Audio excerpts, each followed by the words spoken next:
Whose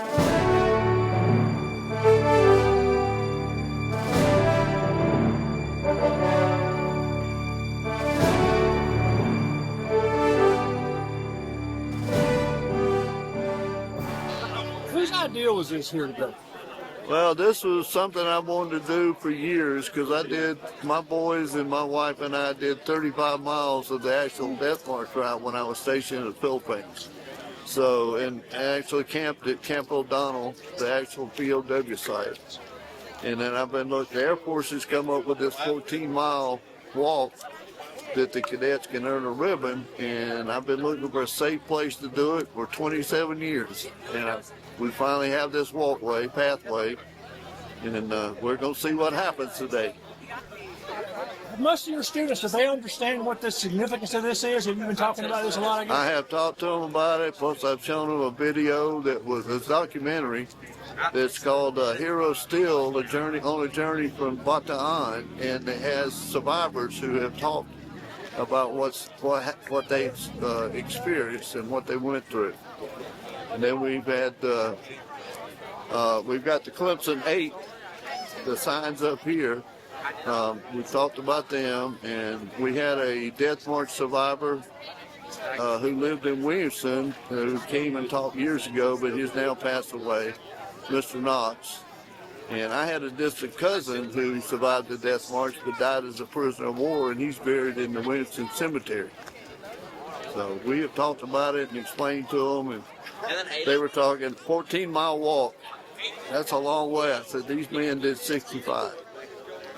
So, how meaningful was it to you when you went over and did the 30-plus miles? It was unbelievable. They did it every year. The Scouts, the Boy Scouts and Girl Scouts did it every year over there in April. And to be there in April in the heat and the humidity and the dust, the experience, it was something. Now, how we all go out of here? Which way y'all be going? I'm Emma Kramer. I'm the Kitty Hawk Honor Society commander this year. I am Bella Jordan. I am the cadet group commander for our unit. Tell me how meaningful this event here is today. I know he said he's been talking to you guys about educating about it. How meaningful is this walk today to you?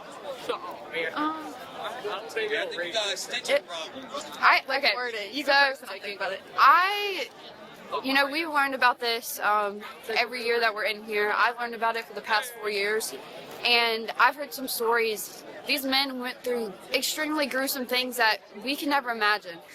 They put their life on the line, and they persevered. Some of them didn't make it, and some of them did.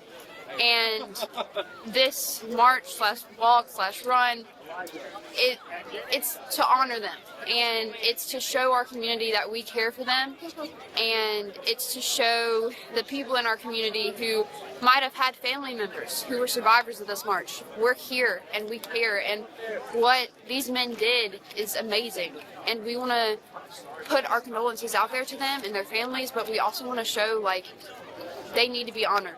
They did something that many of us cannot, and they went through so many struggles, and we're here to honor them. And I think that people need to understand, this is fun, it's a Saturday morning, but this is truly for them, and to show our community and kind of teach them who these men were and what they did.